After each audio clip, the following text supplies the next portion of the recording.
ගැන ඉතින් කණ්ඩායමේ කොහොමද සූදානම හොඳ තරංගාවලි දෙකක් ඉවර කරලා ඊට පස්සේ ආසියානු අනුශූරී විදිහට තමයි මෙවර ලෝක කුසලන්ට එන්නේ. කොහොමද කණ්ඩායමේ සූදානම?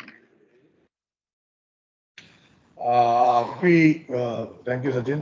අපි මේ තාම බබල් එකක ඉන්නේ ඇවිල්ලා තාම දවස් 3ක් විතර. අපිට තව දවස් 2ක් කාමරේ ඉන්න වෙනවා රූම් ක්වරන්ටයින් එකේ. මම හිතන්නේ ඒක වැදගත් මොකද අපි එක දිගට තරගාවලි 3ක් සෙල්ලම් කළා මේ මම හිතන්නේ මේ දවස් 3-4 බ්‍රේක් එක එන එකත් හොඳයි මොකද ළමයින්ගේ එකටත් පොඩි තේට්ටුවක් තියෙනවා අපේ එකටත් තේට්ටුවක් තියෙනවා පැය 30ක් ගියා අපිට මෙහෙට එන්න මම හිතන්නේ මෙන්ටලි ගත්තම අපි හොඳ තත්ත්වයක ඉන්නවා මොකද මාස 4ක් ඇතුළත අපි ගොඩක් දේවල් පොඩි සූදානමක් තිබුණේ අපිට මේ දානවෙන් පහළ කැම්පේන් එක පටන් ගන්නකොට මාස 4ක් ඇතුළත මම හිතන්නේ අපි ශ්‍රී ලංකාවේ කරලා තියෙන තරඟ 14න් තරඟ 11ක් ජයග්‍රහණය කරලා තියෙනවා. ඉතින් මම හිතන්නේ මානසික මට්ටම සහ කොන්ෆිඩන්ස් ළමයින්ගේ හොඳ තත්ත්වයක තියෙනවා. ඉතින් අපිට තියෙන්නේ දැන් වර්ල්ඩ් කප් එකේ කණ්ඩායම් අනුව අපේ ටැක්ටිකලි අපි කොහොමද මේ කණ්ඩායම් තරඟ සූදානම් වෙන්නේ කියන එක කරන්න විතරයි. ඒ අරනම මම හිතන්නේ කණ්ඩායම මානසිකත්වයෙන් සෑහෙන ඉහළ තත්ත්වයක ඉන්නවා. Ranjika, go ahead with your question. Avishka අපි මේ දැන් ඔයා කිව්වා වගේ අපි හොඳ ෆෝම් එකක ඉන්නේ මේ බිල්ඩ් අප් එක ගොඩක් හොඳයි අපේ. ඒ වුණාට අපි ගොඩක් මේ අපි බිග් ටීම්ස් එකන ඔස්ට්‍රේලියා ඉංග්ලන්ඩ් එතකොට සවුත් ඇෆ්‍රිකා වගේ ටීම්ස් වල අපි කිසිම දෙයක් දන්නේ නැහැ. ඒගොල්ලන් ක්‍රිකට් එක අපි දැකලා නැහැ ඇත්තට. ඒක මොන වගේ දෙයක්ද බලාපොරොත්තු වෙන්නේ ඒගොල්ලන්ගෙන්? ඒ වගේම මම දැනගන්න කැමතියි සදීෂගේ තත්ත්වය කොහොමද කියලා. හිතන්නේ අපිට ඔස්ට්‍රේලියා ගැන නම් හරිම අඩු ඉන්ෆර්මේෂන් මොකද ඒගොල්ලෝ අන්තිම මාස දෙක තුනේ ඒගොල්ලන්ගේ ඩොමෙස්ටික් ටූර්නමන්ට් එකක් ගහලා තමයි ටීම්ස් පික් කරලා තියෙන්නේ. වෙස්ට් ඉන්ඩීස් ගැන නම් අපිට ඉන්ෆර්මේෂන් ටිකක් තියෙනවා මොකද ඒගොල්ලෝ එංගලන්තේ එක්ක සීරීස් සෙල්ලම් කරා මෙහෙ දැනට ඒගොල්ලෝ සවුත් ඇෆ්‍රිකා එක්ක සීරීස් සෙල්ලම් කරනවා. අපිට ෆුටේජස් එහෙම වැඩි නැති වුණාට අපිට ඒ කණ්ඩායම් දෙක ගැන නම් පොඩ්ඩක් ඉන්ෆර්මේෂන් තියෙනවා. හැබැයි ඇත්තම මේ ඔස්ට්‍රේලියා ගැන අපිට ඉන්ෆර්මේෂන් ඇත්තම නෑ. මේ දැන් හොය ඉන්නේ මොකද්ද ටීම් කොම්බිනේෂන් එක මොකද තාම අපිට නම් ටිකවත් හම්බෙලා නෑ. නමුත් මම හිතන්නේ මෙහෙමයි කොයි කණ්ඩායම ආවත් ලෝක කුසලානයක් වගේ තරගාවලිය ජයග්‍රහණය කරනවා නම් අපි හොඳ කණ්ඩායම් පරද්දන්න සූදානමින් ඉන්න ඕනේ. මම හිතන්නේ වැදගත් දේ වෙන්නේ අපි ගහන වෙනියු එක සහ කන්ඩිෂන් එක සහ විකට් එක ඇසස් කරලා හරියට ටැක්ටිකලි අපේ ස්ට්‍රෙන්ත් එකට අපි සෙල්ලම් කරන එක. සදීෂ හොඳ අතට හැරවීම පවතිනවා. ඉස්සල්ලාම මේ ඉනිෂියලි ඩිස්ලොකේෂන් එකක් ආවම අපිට සති දෙකක තුනක වගේ කාලයක් යයි කියලා කිව්වා. එයා ආයි සෙල්ලම් කරන්න පටන් ගන්න. නමුත් දැන් වෙනකොට එයාගේ ප්ලාස්ටර් එක ගලවලා ෆිසියෝതെරපි ටික පටන් අරදී අපි බලාපොරොත්තු වෙනවා ඔහු තව සතියක් විතර යනකොට හිමීට පුහුණු කිරීම පටන් ගන්න පුළුවන් වෙයි කියලා. මොකද අපේ පළවෙනි තරගය තියෙන්නේ 14 වෙනිදා. ඒ වෙනකොට සෑහෙන දුරට අපිට ඔහුගේ ආබාධය මේ සුවපත් කර සුවාතට හැරෙයි කියලා අපි බලාපොරොත්තු වෙනවා. Shamigan, you can ask your question.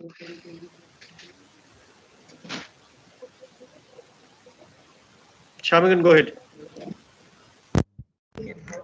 First of all, Avishka, this is Sharmigan from thepuppet.com and good luck on the World Cup. And you spoke of the tactical lines, how the team is preparing tactically. And speaking on that line, how important and what kind of advantage do you expect from having Mahela Jayawardene in the camp?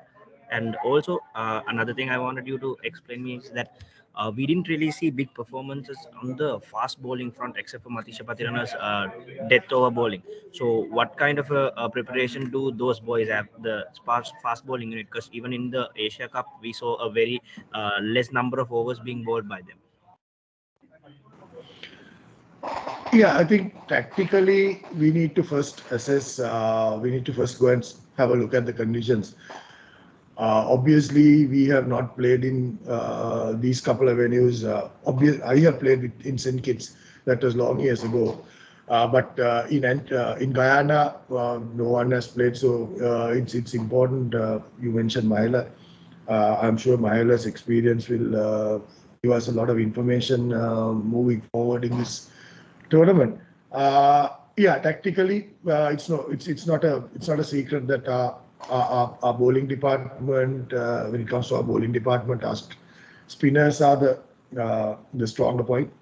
They are the ones who carry bulk of the work, and fast bowlers are there to support. And of course, yes, we expect fast bowlers to give us more overs.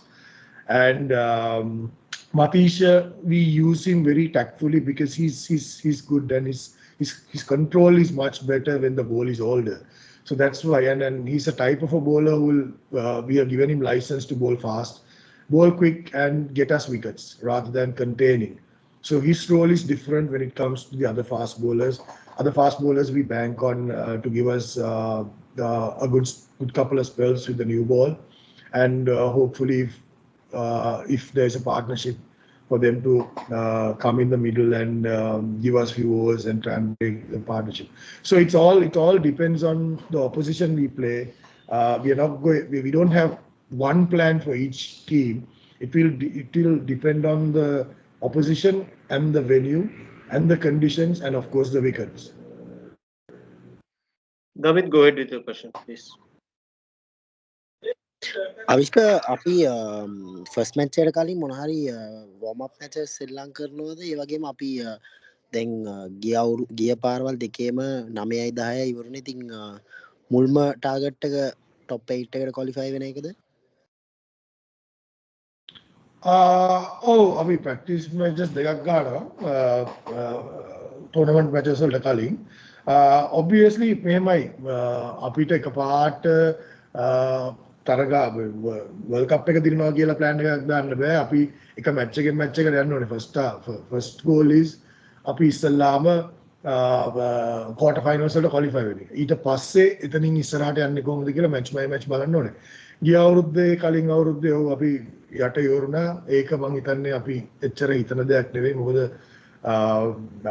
මම හිතන්නේ මේ කණ්ඩායම අරන් බැලුවා මාස 4ක් ඇතුළත ගොඩක් දේවල් achieve කරලා තියෙනවා. ඉතින් මම හිතනවා මේ කණ්ඩායමට යන්න පුළුවන් දුර වැඩි කියලා මේ World Cup එකේ අපි හැම වෙලාවෙම කතා කරන්නේ අපි දිගටම කතා කරලා මේ හැම තරගාවලියකම අන්තිම වෙලාවලිය අපි කොයි වෙලාවකවත් තරගාවලියක් දිනන අදහස නෙවෙයි අපි ඊළඟ තරගය දිනන්නේ කොහොමද කියලා plan කරන්නේ. ඉතින් මම හිතන්නේ ඒ මානසිකත්වයෙන් ගියොත් අපිට සෑහෙන දුර යන්න පුළුවන්. ඔව් පළවෙනි ටාගට් එක ඇවිල්ලා quarter finals වලට select වෙන එක. ඊට පස්සේ තරගෙන් තරගය යන එක තමයි මේ මම හිතන්නේ යන්න ඕන හරි විදිය.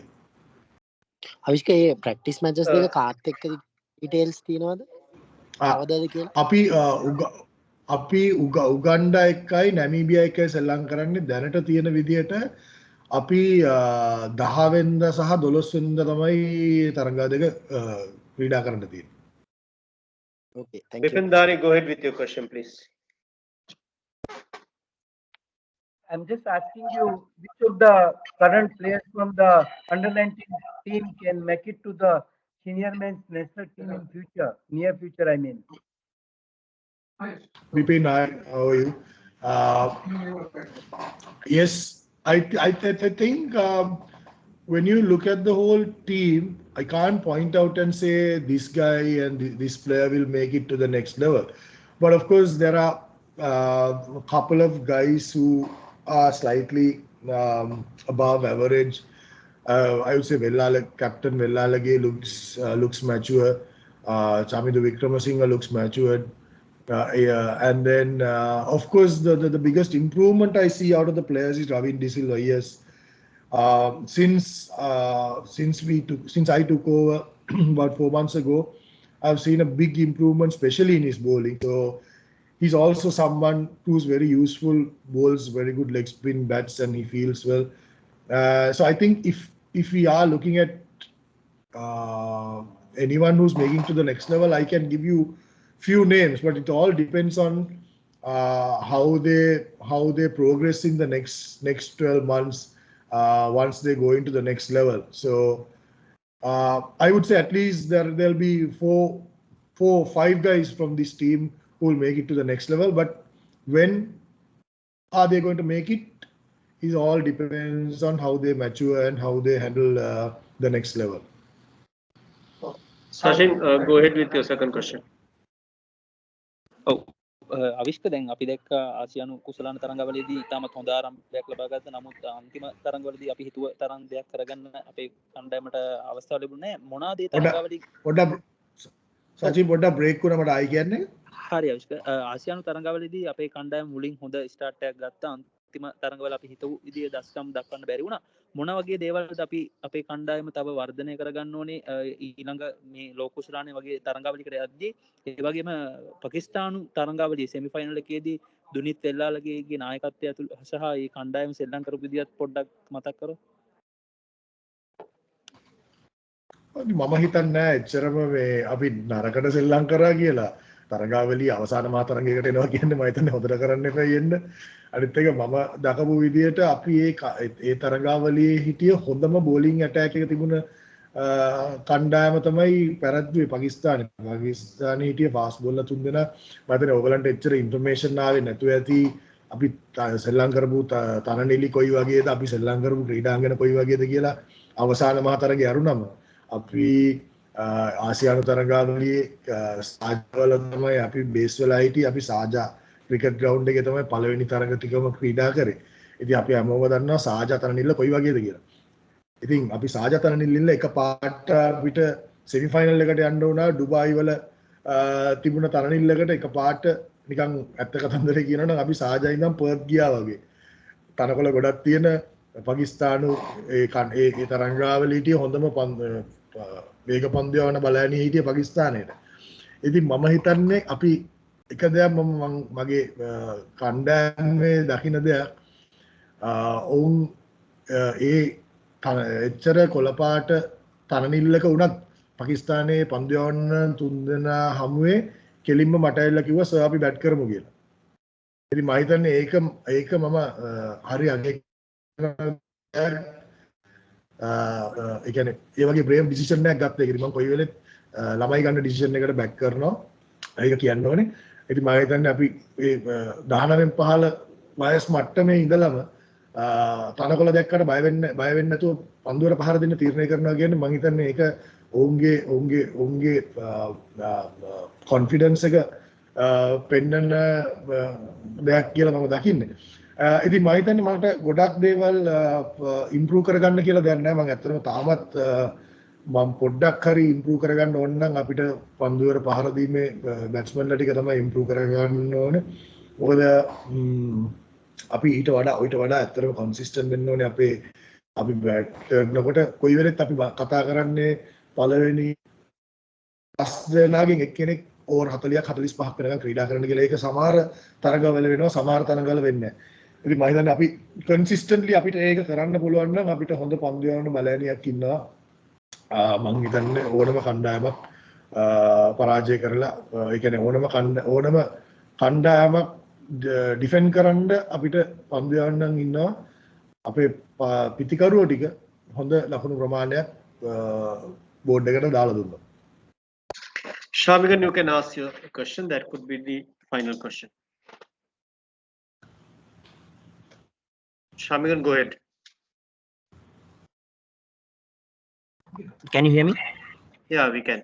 Yes. Also, you mentioned about the decisions that the boys took bravely, and speaking on that note, how good a captain is Dunit Vellalage, and everyone is speaking of his the way he handled the team in the latter part of the Asia Cup.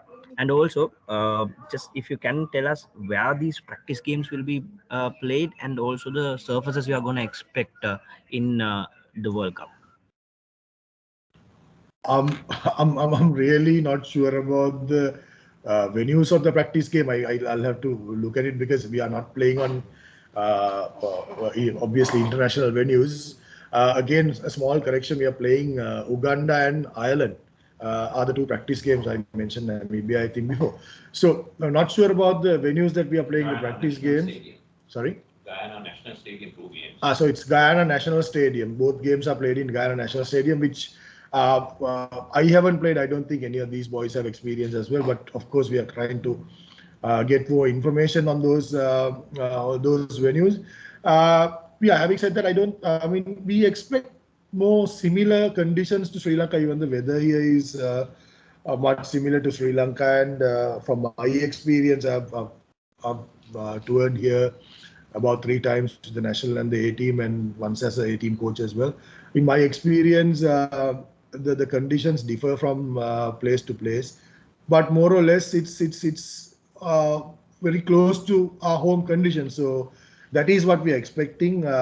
But you never know. This is an ICC event, so therefore they might be involved in preparing tracks. So at the end of the day, we get to be prepared to play on anything. And if we are to win a World Cup, we need to be at the best at that day. And yeah, talking about Dunit's captaincy, yes, I think he has been handling the team pretty well. It's not only handling the players in the middle, I think it's off the field as well. The team has been bonding together. Yes, that credit also should go to Dunit. He's keeping everyone together, and even if there's anything that he needs to address, he brings it up to either me or to the manager. And so like that, it's not only handling the team in the middle, it's handling the team outside cricket as well. I think things have been going well, and the boys have been very good in every way. We haven't had any issues. Yes, the credit also should go to Dunit for keeping the team together. Thank you, Avishkar. So with that, we are ending the briefing. Thank you, Avishkar, for taking part in this briefing, and also